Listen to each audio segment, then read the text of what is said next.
Hey everyone, Reyan and Mark. Welcome to I'm right here. Welcome to the Barbecue and Brews show. Oh my god, what a horrible start. Today we've got a really great show on. We've got oh my god, sorry. Hang on. If only we went live, we could do take two. Hang on, just wind it back and you reverse back.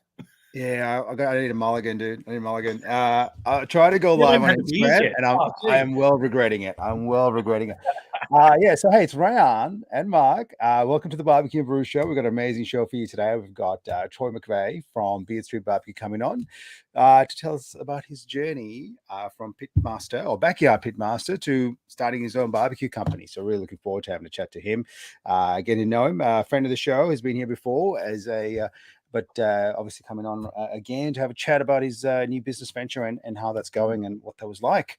But before we get going, I've got to say a quick, I guess, a shout out to our sponsors for getting on board and looking after the show for us, which is great.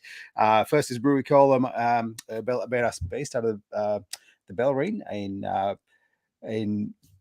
geez, I forget the name of the suburb now, but Ocean Grove in the Bellarine. Ocean Grove, that place there. That's cool. And what are you drinking today, Mark? Actually, you're not drinking it, so I'm drinking. What are you drinking, buddy? Let's start with you. Well, I'm on location, so I went in there to look for some brewery cola. They didn't have any, but I've got a local for where I'm up here in Queensland. I've got some 10 Toes. I've got their pale ale, so I thought I'd give that a crack. Cool.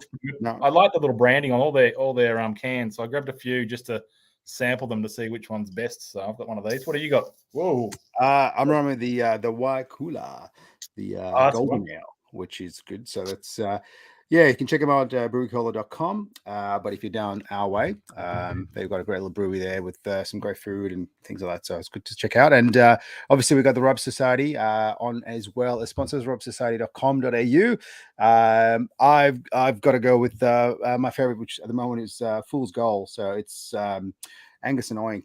This thing's got bacon, miso, and honey in it. Crazy. Can you hear that? I can hear that. The acoustics. I love it. Great rub, and just seems to work on everything. So it's a really good one. So go check them out. But pretty much all the Angus and Oink range that they carry is amazing. So it's the rubsociety.com.au and RFTRS to get 10% off. Now, enough of me. I love I'm up here up in Cotton Tree. Oh yeah. Very famous butchers, Cotton Tree Butchers, has Mama Lisa in stock. So I went in there and they had the hot sauce and even the mustard in stock. So I was like, there we go. That's when you know it doesn't matter where you go in Australia, you can get good quality stuff. So yep, Mama Lisa up here in Queensland. If you're up here this way, you don't bring your own, you can buy it. Excellent. I love it. And huge fan of Mama Lisa. And obviously you can get that from Rub Society as well. Alrighty, let's get Troy in after all my fumbles and have a chat and see how he's going. Oh, it is Troy. That's good. Lucky. After where the show started, who would have known who would have turned up? Hey, buddy, how you doing? I've ended up in Queensland too after all the technical issues. Raining today. It's terrible. Oh man. You're probably better off in Queensland. Now, you never know. I was basically trying to do a sneaky Instagram live at the same time, and clearly I cannot multitask. So, and I'm already multitasking doing what I'm doing. So, sorry, people. It happens to the best of us. All right, it's we'll stick to what we know. We'll stick to what you know, mate. But look, before we start, what are you drinking tonight? What's to keep topical with current events, we have got DV Cider's 22 limited release, the Rhubarb Barella. Fantastically sweet little ditty here. So cheers to all of you. Yeah, cheers, buddy. Good to finally get you on the show. It's good to be back after. I feel like it's been a while since that first appearance. Am I the only person on the free timer on it? There you go. That's right. Yeah. Oh, you are a 3-timer. Yeah. No, that's it. And look, it's good to have you, man. Look, and I love watching the journey and seeing that journey. And obviously, we've known you for at least a couple of years now, and so we have chats over the time. And it's been cool to see how that's progressed. So really excited to hear your story, man. But I guess for the people that haven't watched the previous episodes on Instagram back in the day, tell us, how'd you get started? How did don't watch any of the first 3 episodes. Well, quite technically not great. Low and Slow BBQ, mate. How'd you get started? What was the inspiration? Look, those that have followed might know some of the story, but a lot of it started it actually all started in Seattle. My partner and I, Hannah, were taking a trip up there for our first ever holiday overseas together. And, she saw this thing online for a chicken class. It's like, it could be something cool, just a little bit different. And we went and visited, and it was an early morning class down at Woodshop BBQ, which is just this established barbecue joint in Seattle, just outside of town. We did the class, and it wasn't anything too extravagant. It was just how do they prepare their chickens, giving us details and where they get them, and just some more background info. And they gave us a tour of the joint, and then we got a free feed, which was really nice. But after that was where sort of the magic happened, in that we were having a chat with the guys running the class, and we just sort of dropped that, we came all the way from Melbourne and this is our first time overseas, and their jaws dropped. And then for the next 2 hours, they were just chatting with us exclusively, telling us all of their secrets and showing us everything that they do. They're like, oh, check out what's in this smoker and check out what's in this one. It's like, oh, do you guys do that there in Australia? And we're like, and now at this point, the only thing I knew about barbecue was from watching Chef. And that was very, very brief, to say the least. So, our minds were blown. And then coming back home, we were like, we want to get into this. We want to get into this. We got some good tips from the guys there, but we were like, we don't really know how to start. So the thoughts were sort of put on hold for a little while life kicked back up. And then I was given the little Fornetto Razzo as a birthday present, which I believe is how Reyan, you and I sort of connected up, because I was asking you tips about how to work it, because I didn't know what I was doing. And from there, it's just been cooking, feeding the family, putting stuff online, and just, getting to learn everything as we go. And the Instagram was sort of like a journal for me to start off with, just to watch everything. And then slowly but surely you discover the community, and it sort of just keeps you going throughout all of the journey. And you go like, this is really cool. I really love this. And, I've done some weird stuff during my time. To say the least. If you want to know more, ask me after the show, but that could go on for days. But this was something unique to me that was like, I really enjoy doing this on a weekly basis, and you don't get burnt out, you don't get sick of it. It's just something really cool you can play around with, and the end result is a huge amount of delicious food. Like, where can you go wrong? So that was sort of the start of everything. And I think by the time that I first rocked up on the show with you guys, when that hat was still relevant, we were very much in the stage of like, we're just purely doing Instagram stuff for the hell of it. I'm just feeding the family, and that was sort of where we were at the time.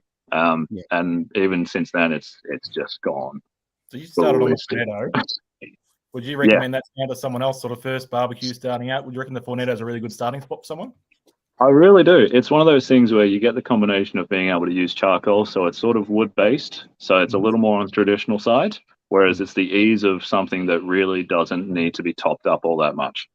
So if you're learning, it's great to just go with an easy method, and you can cook a fair amount on there. I was doing entire meals for a family of 6 on that thing, and that was just, a few hours, a bit of fun. Learn that the first cook or two is not going to go as you plan. it just never does.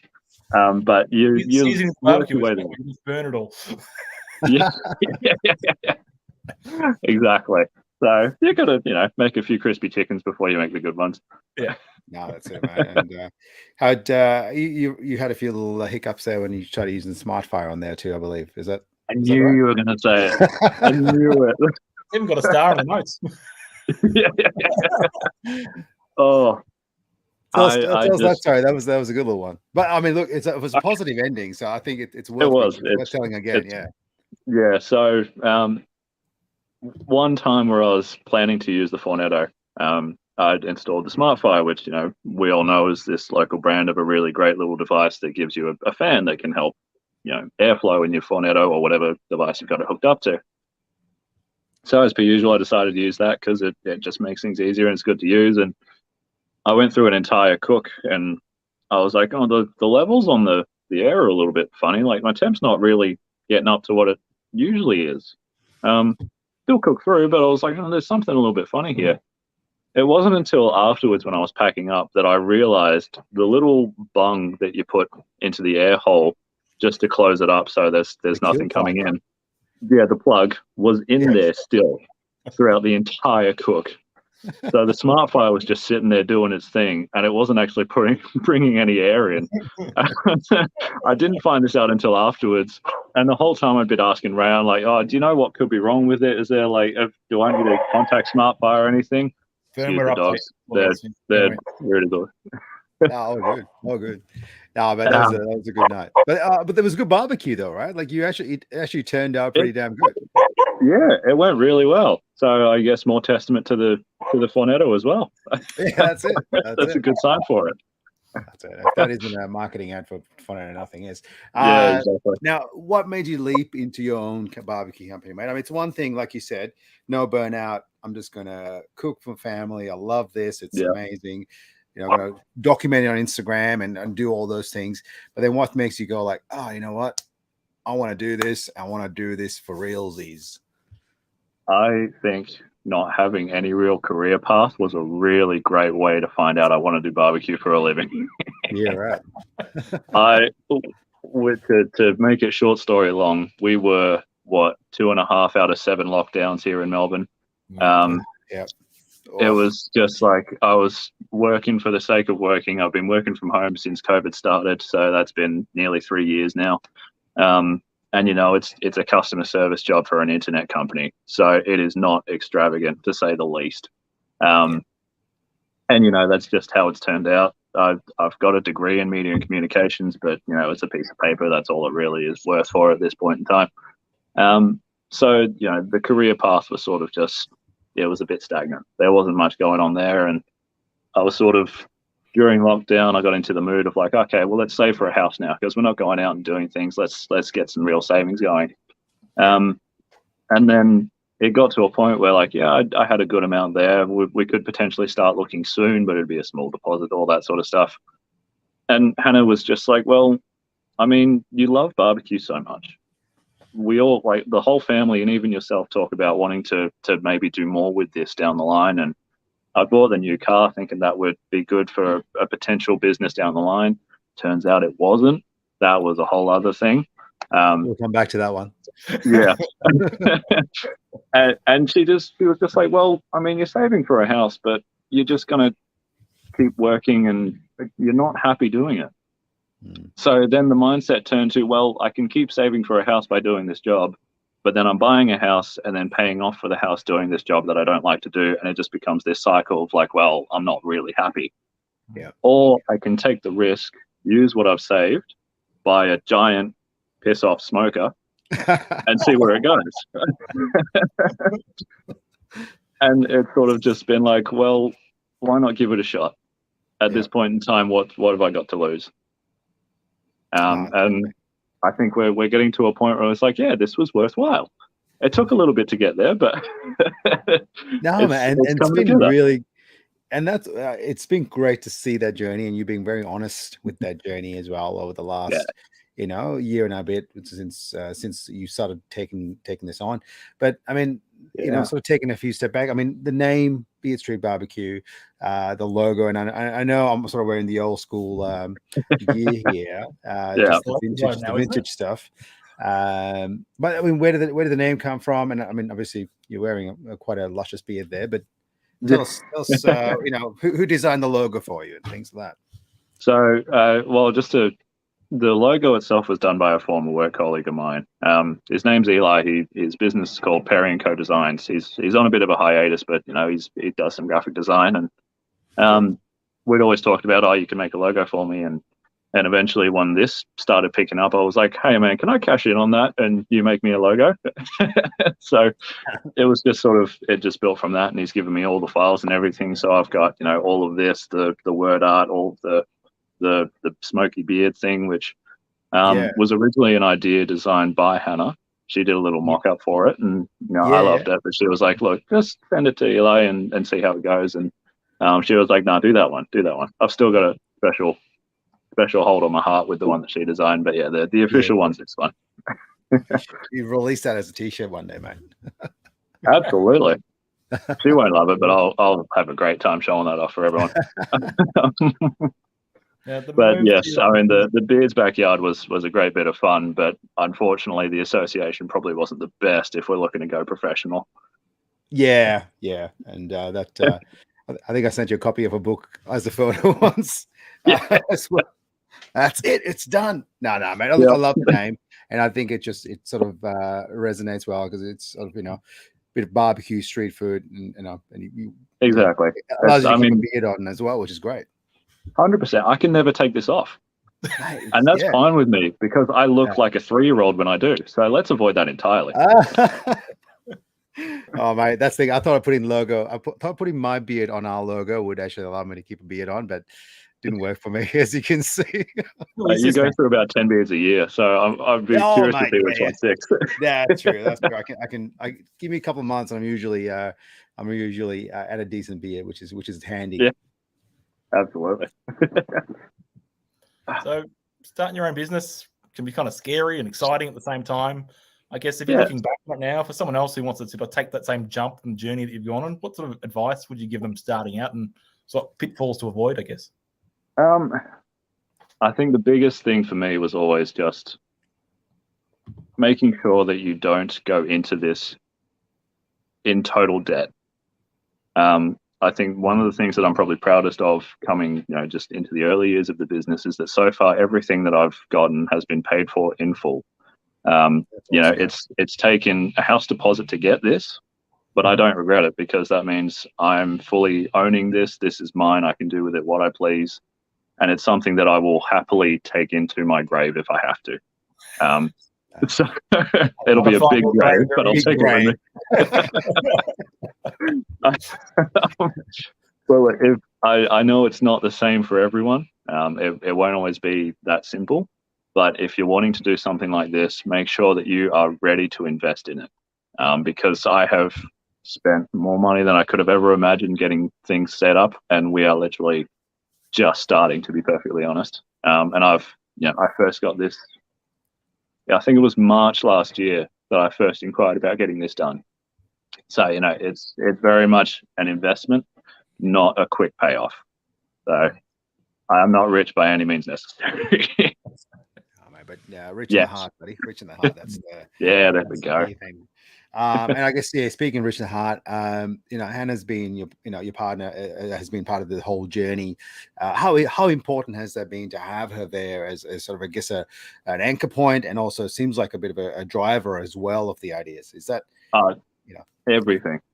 The amount of times that I have nearly broken down, going, "Oh, is this worth it? Should I be doing this?" And she's always there going, "Yes, you should be doing this. You want to do this. You love this." That's awesome. Yeah. It's countless amount of times. Not to mention, I mean, even when we are cooking and doing events, she's always there. She's willing to help. She wants to do what she can to help me out so that this can succeed. And it's been massive. I can't thank her enough for everything she's done for it. So thank you, Hannah, because I'm pretty sure you're watching as well. No, she's not commenting yet, so wait for the comment from her. No, that's it. Now, I've always really liked the idea of the big, huge smoker, and clearly my wife is not as good as yours, and I won't get one ever. But for someone to try and get one like that, what's the sort of process to go through to get that sorted?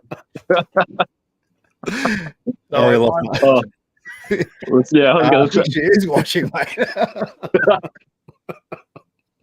Uh-oh. All right. No, carry on, Troy. So you're saying the process? Yeah, the process about getting it made. How do you go about it? Yeah. So a lot of it came down to research.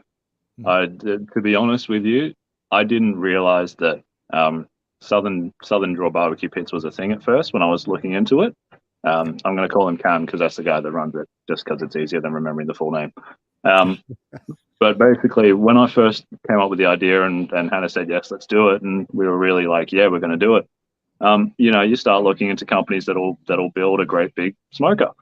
And I know there's probably one or two others in the state that, might be out in the middle of regional Victoria or somewhere like that.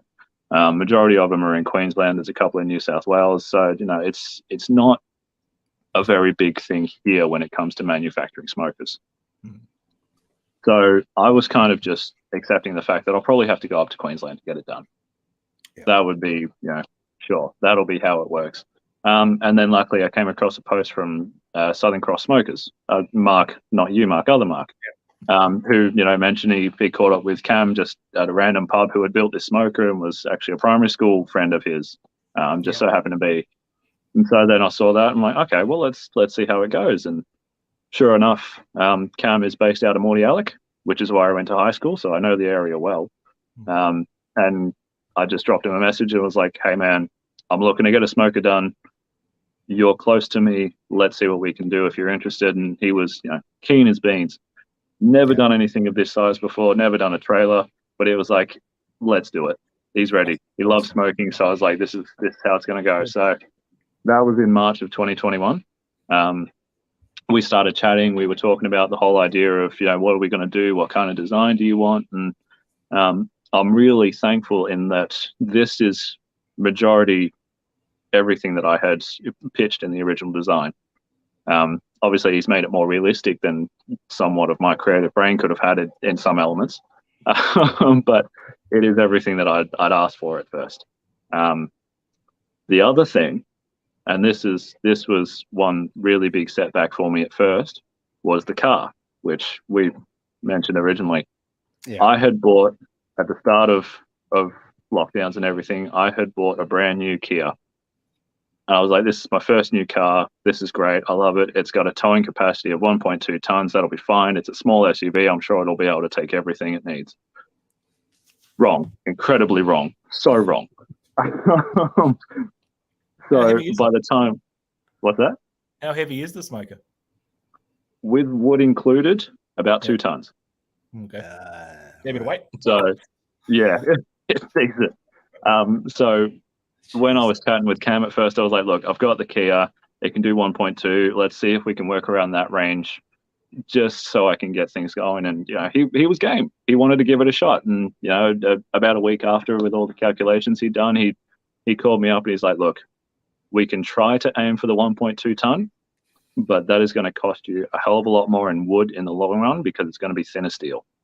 So it's just going to lose all the heat outside and you won't be able to actually keep any in, which is completely counterintuitive to what we want to do with this thing.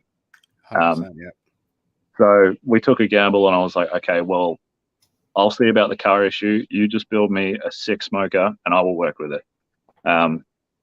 So I actually kept the Kia for a good year, I think. And then eventually, my brother-in-law Stephen was able to actually tow this thing here when it was all said and done and ready to go in December. And then in about 3 or 4 months ago, I was just like, all right, I've got to bite the bullet on this thing. I need to take this to events and gigs and everything. I need to get rid of the Kia. So I sold it and eventually got a second-hand ute. I got a little bit of money back, so I was okay with that. That works. Yeah, it's pretty all right. But yeah, I very much was in the wrong when it came to the new car, which, is just hindsight. That's something that you learn as you go along with this. But I am very happy with the fact that I have something that holds heat really well. And again, it's one of those things. It was a risk, and I think it's paying off. This thing cooks like a beast. I know that we use that word a lot, but it's a good way to describe it, really. So I'm convinced it'll let me buy a smoker and a new car. All right, check. Get the ute, Mark. Get the ute first. That's sell the new car, buy the old car. Yeah, okay. It was a good time to sell old cars, though, wasn't it? I must admit, you sort of that was lucky. I'll be honest with you. I sold it straight back to the dealership because they offered me like $2,000 less than what I paid for it. No, I was like, that's couldn't ask for something better, really. Yeah, no, awesome, mate. Sorry, I was gonna, sticking to Lexi and that first few cooks and things like that. What, you sort of, okay, she's, you got her, she's at your house. You got to do the first few cooks. Talk us through that. What was the learning curve like? Because obviously you've gone from what have you got? You got a Z grill, you've got a Fornetto, you've got a. I forget what your third barbecue is. Got a Weber Go Anywhere, which I think came after this as well, and it was just a really fun you could probably fit 50 Weber Go Anywheres in that barbecue. All right, so it's a massive increase in size. Yeah. Talk us through the first few cooks, man. What was the learning curve like? A lot of it, admittedly, I was scared at first. Oh man, I would be like, too. This thing is intimidating. Yeah. So I was just like, I want to make sure I know what I'm doing first. So a lot of it came down to just research. I'd like lots of YouTube videos, lots of questions to people that are in the industry, like your Houston's Barbecue, your Wildfire Craft Barbecue, those sort of guys that have years of experience doing it. And I was just like, hey, how do you do this and not destroy everything? It was sort of after, I think it was a good couple of months. And at the same time as well, we were dealing with issues in terms of storing this thing. Because that was a whole other part of the situation was, I'm lucky enough that my in-laws are keeping this here. So very thankful to them for that. But, it's outside, it's exposed. So we had to deal with a lot of that at the same time. So I was kind of like a couple of months of like, I'm not going to expose it to the elements until I know 100% what I'm doing. So it was a little bit of back and forth on that, but eventually I bit the bullet. I'm like, okay, I got to give it a go, got to try it out. It was interesting because of a couple of reasons. Was that obviously I've never done it before. It was good that Cam actually made sure that everything worked properly. He did a little burnout when it was still being built, or a burn in, I should say, just to test it out and make sure that everything flowed through. So I sort of saw a bit of that as well and took a couple of notes.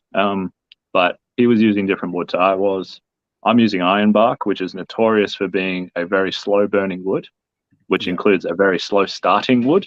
So I'm sitting there panicking half an hour later, like my fire's not lit. What the hell am I doing wrong? And it's just because I didn't have a big enough fire to start off with, and I didn't have small enough bits, and all those fun little variables that you learn as you go. And it actually didn't go too badly. And I think a lot of that is a testament to how well this is built as opposed to my intellect. So props to Cam for that one. But yeah, luckily it went better than the first Fornetto cook, that's for sure. I think I did a little bit of bowler blade or a chuck roast or something of that form. Right. So, something that is hard to mess up really. But so I just took a little piece and I put it on this giant thing where I could fit another 300 of those pieces. But I was like, I'm just dedicated on this one. This is my guy. Get this done. It went well. You learn a couple of things as you go. I think the more that I've cooked on it, the better I've become at managing the fire, which is just sort of part and parcel of the job. And even then, it's not perfect, but it's coming along. So I think this was actually a lot easier to learn on than things like the Fornetto, surprisingly. That could just be a really humble brag. I don't know. I'll let everyone else decide that part. I must admit, I've got the Hark offset, but it's not nowhere near your size. But I did find that it just seemed a little bit more simplistic in its nature of like, you just need to feed it. And there's no air vents, you're not trying to control air going in. It's more just make sure the fire's and your cold bed's going well. So it just I must admit it as like you said, absolutely. I think it takes a little bit of learning. I think you learned a lot along the way, especially how meat travels through a cook. I think that makes a big difference, man. I think if you've got that knowledge under your belt, then you just got to dealing with the fire management, which is great. So that's unreal. I think that's another great tip for anyone looking to start out as well, because I know there's people that'll want to get into it straight away and be like, oh, this looks really cool, let's start a business. Make sure to learn the craft beforehand, because it is a craft. It's not something you just pick up and it's good to go. Like, you need to make sure you know what you're doing, otherwise you are spending a lot of money on something that is not going to go well. So that is a big part of it. Yeah, that's it. That's unreal. What's your favorite thing to cook on it? Oh yeah. Oh, I think brisket, which I know is probably just a default answer, but it's a lot of fun because I get to experiment a bit more with something like this. If I'm cooking multiple briskets at a time, I can test different ways to wrap it. I can do different places of cooking it and maybe trimming it a different way. And it's a lot more of an experiment than what I've previously had. So that has been a really fun little thing to test out. If I don't want to blow my budget completely, then, you know, your bowler blade chuck roast, the easier to find cuts of beef that'll just cook through without any issues. Yeah. And what's your customer's favorite that you cook on it? Apparently the sausages. Yeah. Yeah, mate, that's unreal. Go figure is like the most painful thing to make. I love it, but it takes days to make. But everyone's like, "Oh, the sausages are amazing." I'm like, "Thank you." Deep sigh, thank you. But isn't that that's good though, isn't it? Isn't that a good thing? It is definitely, yeah. You're busting your guts to do it, and then it's amazing. Oh, perfect. Mate, how many briskets can you fit in there? I haven't tested completely, but I believe, and some of you might have seen how it's all fitted out, but there's basically 2 doors, which here and here, they're 1 meter wide. So that's basically the width of each rack. And then it's 1 meter squared on the bottom. And then there's a top rack as well, which is a little bit smaller width-wise. I don't remember exactly how much, but I believe I could fit 7 or 8 briskets on each bottom rack. Right, okay, nice. And then the top ones as well, which would be at least another 5 probably. So whatever calculation that is, we're feeding hundreds of people. Awesome. Plenty. Sounds right. Plenty. Yeah. Plenty. And then enough. Yeah. You can't see it for sure, but there is also, ignore the tripod, this box here is actually 3 tiers as well. It's technically a warmer box, but I have been able to get it up to hot enough temperatures where it can cook. If need be, I could probably chuck a few in there as well. Oh, that's unreal. Well, that's going to be an awesome Christmas party. Massive. That's unreal.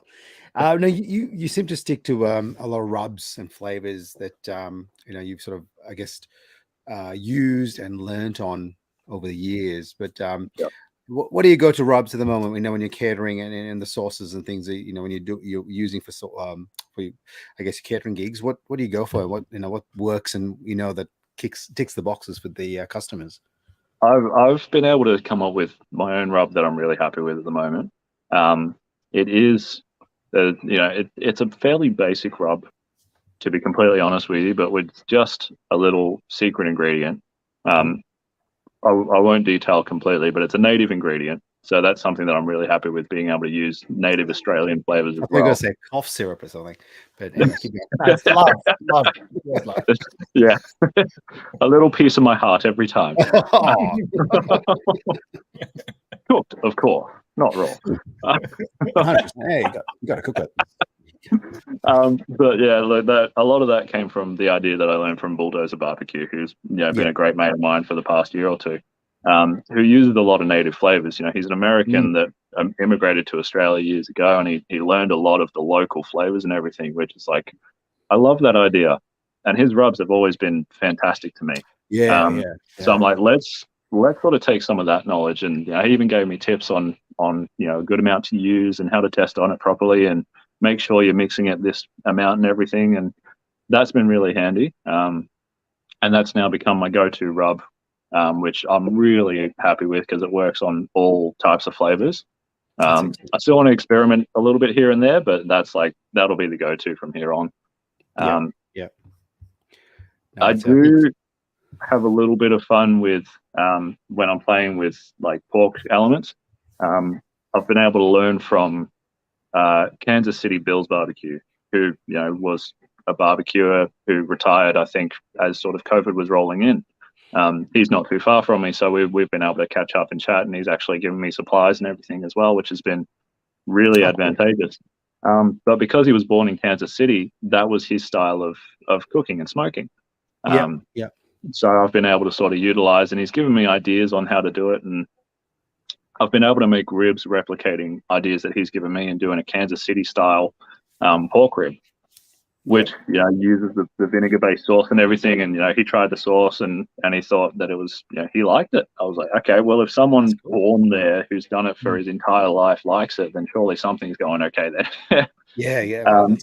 So it's sort of like that's become now the basis for things like my ribs or a pork belly or anything that I want to add just a little bit more of that vinegary kick to it will be this sauce that I've been able to make based on what he's told me, and a few other bits and pieces. So it's a really cool little exploration of not just Texas style, but a lot of things that I've learned throughout the whole Instagram barbecue journey as well. Yeah. That's unreal, mate. And I mean, it's I suppose you were able to test all that out in the recent I guess you had DV Cider not so long ago. I think it was July 30th for your was that your first event technically? That was the first public event. I think I did like a baby shower or two for family beforehand. But that was like the first true test of what we were able to do. And it just so happened to be out in the middle of nowhere. No offense to the DV guys, Mark and Jenny, I love you. But you are located an hour and a half away from me, which was a real good test of me towing this thing, which I'd never towed. I had never towed a thing in my life. I'm like, all right, well, let's go 10 minutes past Wallen. Oh, mate. And that was the thing. You said, hey, you should come down, Reyan. And I'm like, dude, that's like, I got to camp out on the way to get there. But what was that cook like, man? Like first one, you had the crew there helping out and sort of helping you through the cook. But what was that? It was overnight. Talk us through it, mate. Yeah, well, we'll go from, I suppose we'll go from start to finish with any explanation. But essentially, just to break it down for everyone, what we were serving were boxes of meat, slaw. We had corn chips and sauces, which I had two different sauces, one of which was a homemade barbecue one, which is based on a family recipe, and the other was actually a cider base. The DV guys had given me a stack of cider to work with, and I was like, all right, this is fantastic. Let's play around. And that went like hotcakes. That was great. But yeah, so it started off obviously you're getting supplies during the week, but it was sort of like Tuesday, Wednesday was dedicated to making sauces and picking up whatever supplies I could find, ordering meat and everything. That was all delivered within the next day or two. The event was on Saturday, so Thursday night was trimming all of the briskets. Actually, sorry, no, take that back. Thursday day was trimming the briskets, because then I had to make the sausages afterwards, which there were 50 individual sausages by the end of it. Oh, yeah. And again, that's where all the time comes into play, because I use just pure brisket mince. So everything that went into a sausage was taken from the briskets that were cooked for that day. Okay. So it was 5 briskets worth of leftover meat, fat, everything that I needed, ground up, put into the sausage casings, which took me the entirety of Thursday and even a little bit into Friday, because I then had to smoke them beforehand. And that's where I think a lot of people don't realize. I love that everyone loves them, but please don't encourage me to do them too much, because I need some form of sleep. Especially leading up to an all-night cook as well. Yeah, exactly. Once the sausages were done, it was then down to cooking the brisket, which, as you mentioned, was an overnight cook, which I'd never done before. But I was like, all right, well, we're going to give it a go. I thought about different ideas of what we could do, and ultimately it was Russell at Crossdale's Barbecue, who's been a really good friend of mine to help get into the business and learn some things as well. He was just like, look, mate, I might be slightly crazy, but an overnight cook would be my idea of what we do. And he's got a very successful business over the past 6 years and everything. I think a possum just got stolen by a bird. You got like I live in the hills in your neighborhood. That was interesting. So welcome to the hills. So basically it was just like, do an overnight cook. That'll be the best way. It's a lunchtime service, so you won't have time to sort of do everything during the day, because you've got to head off at 8 o'clock in the morning. So everything was prepped by, I think, about 9 o'clock at night, possibly. I had the fire going, the briskets were rubbed, they were just sitting there getting ready to go. We were getting up to temp, and sure enough, popped them in, and I just kept an eye on the fire for the next 12 hours. Just making sure everything was cooked properly. The briskets were coming along nicely. They cooked beautifully. At the same time, during the night, Hannah and her mum were helping out making the slaw inside, from some, using the cabbage and the carrots and everything that we'd sourced from Carter Brothers, which is a local fruit and veg shop. up in Sylvan. So they're really good with that as well. So shout out to them. But yeah, they made batches of slaw. Like we had cabbage to go for the next 3 months. We just didn't know how much we were going to need. So we're like, all right, let's just get more than we need so we don't run the risk. Great idea. We just had a lot of cabbage left over. So that's, first world problems, I suppose. So that went all the way Friday night till Saturday morning. We ended up leaving here late because I probably started to cook a little bit later than I should have. So that's admittedly my fault. But we had everything ready. We'd packed the car Friday night as well, so we put everything we could on there. We had the marquee on top. We had every seat lifted possible. I've got the giant ute tray and everything that was filled to the brim. And then once everything was cooked and ready to go, we popped the briskets in our cooler setup, and off we went. Got lost along the way again because that was my second time driving there, and ended up down the back streets again. So not my best work there. Yeah, I should have downloaded the map offline, but I completely forgot, and then just trusted it far too much. Yeah. So it is easier to get to DV Cider than I like to put out, but I'm just hopeless when it comes to directions. So that's good to know. But look, we got there, and it was I think it was pretty close to like 11:30.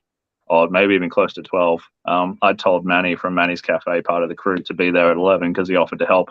And he'd been waiting for like 45 minutes for me to rock up, and I'd gone completely radio silent on him. So apologies to Manny for that one. Wasting the cafe's precious time on that one. But once we got there, everything went off. Like, it was beautiful. We all just kicked into action. Manny helped out. Ollie rocked up. The rest of the crew came through in drips and drabs, and everyone just was like, all right, let's do this. Hannah was immediately getting things set up, getting the food ready. And I will point out at this time that for those that weren't there, we were like an hour and a half behind on the sausages, which I know is like, that's just a death nail in the coffin when it comes to food service. And I'm very sorry for that, because majority of that is on the fact that I didn't cook the briskets soon enough, and I got lost along the way. We also then had to cook the sausages as we got there. So it was taking a fair while for Lexi to heat up because it was a windy day and the fire had gone out. Because technically you're not allowed to have a fire going as you drive, but, details. So I was lucky that the crew was there to help out, because you had Tyler and Ollie were manning the fire as we're trying to get the briskets out, because they were ready to go, so we could serve the brisket at least, so not everyone was going hungry. I think the worst that we got was an hour and 45 minutes for sausages. Luckily, they were some high school friends of mine, so I was just like, they'd come out to help and just support me on the day, which I'm amazingly thankful for, as well as some others from other walks of life. So thank you to those guys for them, because I know a lot of them drove pretty far out. But yeah, they came up to us and like, oh, have you got an order for this and that sausages? And we're looking at the thing. It's like, yeah, it's been an hour and 45 minutes. If you find the guys, can you just tell them my story? And it's like, oh, we're the guys. I'm like, oh, well, you can wait. You'll be fine. But there were little hitches along the way that, you just sort of, you roll with it. It's the first time we ever did something like that. And frankly, everyone got served. We sold out of sausages pretty quickly because they were just that popular. We ran out of brisket by the end of the day. It was really good in that, everyone loved the food. Ultimately, everyone that had waited forever, and there were a couple of people coming up being like, hey, we ordered, when is it ready? And then they came up 20 minutes afterwards when they'd eaten. They're like, this is great. We love it. Thank you so much. And we're like, no, thank you for not killing us. Because we rightfully deserve it. It's the classic barbecue thing, isn't it? It's like, come for dinner. It's 3 hours away.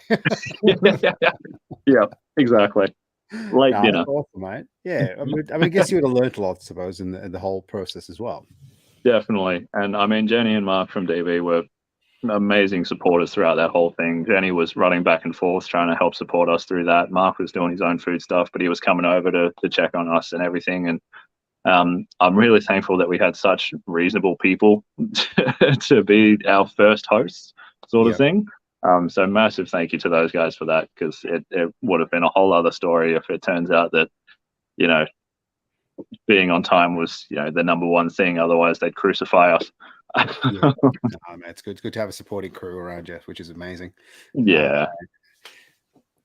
You sort of answered my question around how do you ensure that your food's ready when the customers are ready. But the other thing I want to throw that, since you're sold out, how do you handle the question when they go, I just throw another brisket on. I really want brisket. I know you're sold out. Can you just cook me another one? Yeah.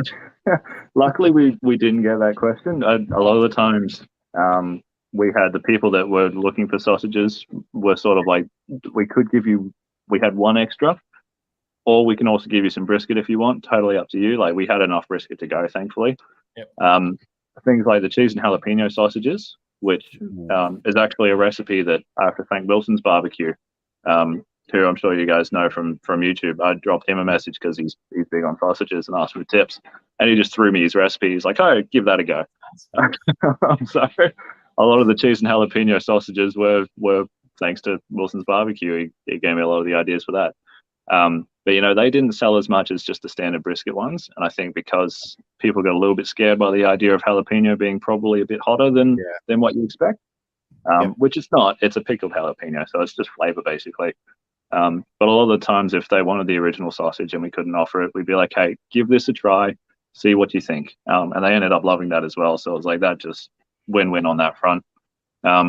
I'll answer the question again if that ever comes up, Mark, because I'm sure it's going to happen at some point in time, and you'll see me in an utter mess, just being like, I don't know what to do. Come back in 12 hours. 12 hours and I'm ready. Give me a call. I'll let you know when it's ready. Oh, mate, it's look, it sounds like an amazing journey, and I suppose it was good to get that first one under the belt, and I suppose put yourself to test, and you would have taken so much away from that to be able to go, yep, cool. Now I know that A, I need to cook this earlier, and B, not get lost, and you know, all the important things, right? And exactly. And I suppose I mean, the weather plays such a huge part in what you're doing. You're really outside, right? So you know, like you said, the windy days make such a big difference, and you got to be thankful that the Cleaver crew were there to help you out, mate, and give you a hand, which I'm sure would have been handy on the day. Which I need to point out to the crew, I do have walls for the marquee now, so that'll be easier. Excellent.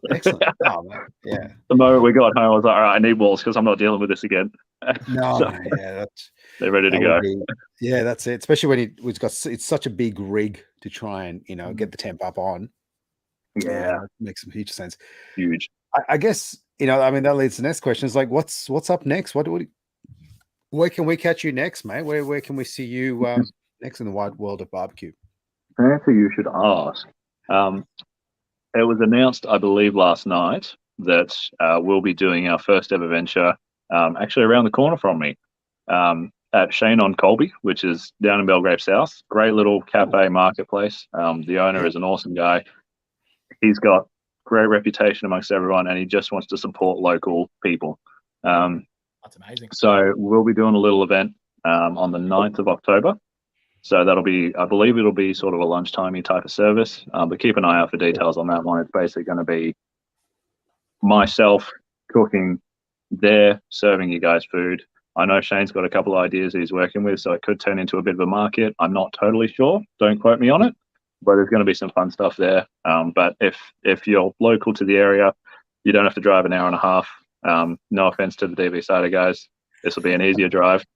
I say that now, but parking is probably going to be terrible. But that'll be a really good setup for you guys to. What's that? The hook turns are a killer, right? Oh, massive. Things got 4 wheels. I'm not hook turning. No, mate. Yeah, that's a lot. So Shane on Colby on the 9th of October. That's awesome. And then we'll be, because apparently I can either go near or far, but I can't go in between. On the 29th of October, I'll then be up at Bendigo for the Flavour Festival, which I believe you know the name off the top of your head, Reyan. What exactly it is, Paulie? Well, it's Flavour, a celebration of all things food and drink. Hey, there we go. What are you doing at that festival? So that'll be a little bit different. It won't be so much feeding people out of Lexi. We'll be doing some live cooking demos. I'm working with a few of the guys there, and They've even got Z Grills as a sponsor as well, so I'm hoping to do a little something with the team there, which would be really cool. Just a little bit of a background info there. But yeah, we're going to be doing some cooking. I believe I've got an offset to play with, which will be a lot of fun. So we'll be doing some live cooking demos. We'll be doing some trimming, just showing off basically all the secrets that we know. I'm not going to hold anything back.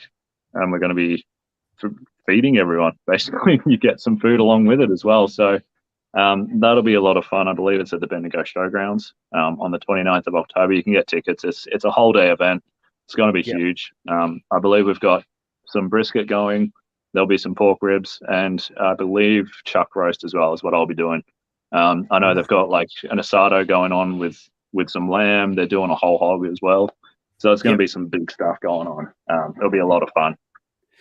Well, we're getting busy now, which is really cool to see. No, that's it, mate, and that's what you want, mate. And I think that's the when you sort of start these journeys into the realm of starting your own business as well, rather than it is busy is not a bad thing, and I think that's so good to see. And hopefully can try and get up to Bendigo, mate, because I reckon it sounds like a pretty interesting festival, and keen to see you in action. I'm not sure which one's closer, Bendigo or Shane on Colby, so it's going to be a interesting toss of the coin. I think roll the dice, do a bit of both. No, that's it. I'll bring the kids down, mate. That's it, mate.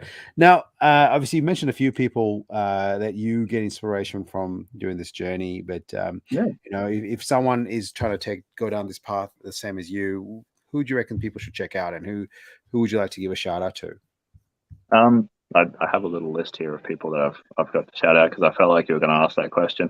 But a lot of these are people that I wasn't watching the show. that's from being on it 3 times. You learn how it works. I was going to ask me that question now. So I've shouted out a few already, but they're worthwhile for it. Wildfire Craft, Casey and Eliza have done really good things setting up their new restaurant around you guys, which is really cool. Houston's Barbecue. Kit is an awesome bloke. I actually did his masterclass earlier in the year, which he hides no secrets. He will tell you everything he knows, and you get a full day of cooking everything. So highly recommend that. But he's a good bloke for any details and anything you need. Big Don Smoked Meats. He's based out of Queensland. He's getting some big things going as well. I know he's pretty well renowned already, but he's just a guy that loves barbecue. So he will have a chat if you need to, and he's given me a lot of really good tips. Crossdale's Barbecue. Russ is an awesome bloke. He's, I feel like I'm saying this ad nauseum, but they will help you out. He will give you tips and tricks and everything. Because it's a community. Everyone loves this sort of stuff, so we're willing to help out in any way. Massive shout out, of course, to DB Cider as well. They're very worthwhile if you get the chance to check out an event or just try the cider. If you're in Japan, I believe you can get the rhubarb barbarella as well. So there's anyone out there, I don't know what your market hits, but just in case. I'll have to text someone in Japan. I know a couple people in Japan. Oh, there we go. Perfect. Look out for the fancy can. I want to give a little shout out as well to AZN Barbecue Boy. He's rig. So we actually had a chat a little while back. He was asking me questions, about this and about working with Cam. And I was just like, look, mate, it's been a lot of work. He's done a really good job, though. I'm really happy with what he's done. And, we just went back and forth for a while. And, sure enough, I think it was yesterday or the day before, he picked up his rig from Cam at Southern Draw. And it's very much, it looks different, but it's very much built on the same basis of it is a monster of a thing. I believe he's got a live fire grill attachment on the back as well, so he can have a little bit of extra fun there. But he's based out west, so anyone out there, keep an eye out for him, because I think he's going to do some fantastic stuff there. I got to catch up with him. I ran into him at yourself at Meatstock, and we said I had a quick g'day. But that's right. That rig looks amazing, man. I think you guys are gonna hit the market really in the next couple of months. We made the discovery, and I could be wrong. So if I'm wrong, then forgive me. But we potentially could be the youngest people in the business, which I know sounds completely egotistical, but I'm like, this is just something really cool. And we both have smokers from the same puppers. So I think down the line, we are going to do something of sorts. Yeah, right. We'll organize details and everything, but it'd just seem like a waste if we didn't really. So I'm going to hold him to it now because I've said it live on your show. So he doesn't have a choice anymore. Exclusive. You heard it here first. Yeah. You boys need to come down to Geelong and do a little festival, mate. That'd be bloody amazing. Have you guys cooking up down this way? That'd be, yeah. We'll be down there in a heartbeat, I'm sure. He doesn't have far to drive anyway. He doesn't have an excuse. No, that's it. And you'll probably get lost. I'll tell you the event starts 2 hours earlier. I've been on 4 highways now. Which one's the right one? Yeah. Awesome, mate. Troy, so good to have a chat to you, mate. Thanks for coming on. And again, thank you for having me, guys. Yeah, man. And look, good luck with Shane on Colby and obviously the Flavor Festival in Bendigo as well. I know it's going to be, it's going to keep growing from there. So looking forward to seeing those come through. And thanks so much for coming on. And hopefully we'll catch up and we'll probably share a cider sometime soon, mate. Sounds good. I know a good place. Just got to find the place. Love it. No, thank you guys for having me. It's been a lot of fun. Mate. Can't wait for number 4. Yeah, mate, we'll find a way. We'll find a way, I'm sure. I'll just hang backstage, man. I will come say good day, and we'll just wrap the show up. Sounds good. All right. Well, that was Troy from Beard Street BBQ. Looking forward to seeing him in action, hopefully in Bendigo, but obviously, catching my Shannon Colby as well on the 9th of October. So that's going to be so good. Mark, how good's Troy, mate? It's he's going to hate me saying old mates of the day. I want those sausages. He's going to make me hate saying it. Those sausages, brisket in a sausage, just pure brisket. How good's that sound already? I want it. Amazing. No wonder everyone loves it. No. Look, it sounds good, and I think if we do a catering, if we do get into cater or something, we'll have to make sure it's just sausages, just to piss him off a little bit. But who's on the show next week, mate? We've got the Rub Society, so we've got Corey, Michael, and Daniel on next week. That'll be another big show for us. Wednesday night. Yeah. Wednesday night. Yeah, we're doing some sort of sporting event coming on soon. Maybe that's probably I don't know. Let's say it's a sporting event. I think it's time difference between Adelaide and the rest of Australia. So that's just joking. We love you, Adelaide. Mate, before we go, who inspires you? Look, I think if you haven't seen it, the Butcher's Cookbook Volume 2 is coming out. So if you don't follow that already, check them out. If you can get your hand on the first one, get one. They're very hard to get, but once number 2 comes out, just run and get it from your local butcher. So butchers all over Australia have contributed to it. Get yourself a copy. No, it's awesome, you? I'm going to say Royale Firewood, mate. I sort of that ironbark that Troy mentioned was definitely something I've that sort of triggered something. But yeah, look, Royale's down here in Geelong, do some great stuff. Wants to get involved in the barbecue community, and anyone that sort of does an amazing product and wants to get the community going is a winner for me. So, definitely go check them out on Instagram. And if you're in the Geelong region and need firewood, they were definitely worth having a chat to. But all right, thanks again to Troy. Thanks, Mark. I know you're on annual leave. I'm not sure who approved it, but thanks for coming on and joining the show on your holiday. And we'll see everyone next Wednesday at 8 p.m. with the Rub Society. Have a great weekend. And go Cats. Go Cats.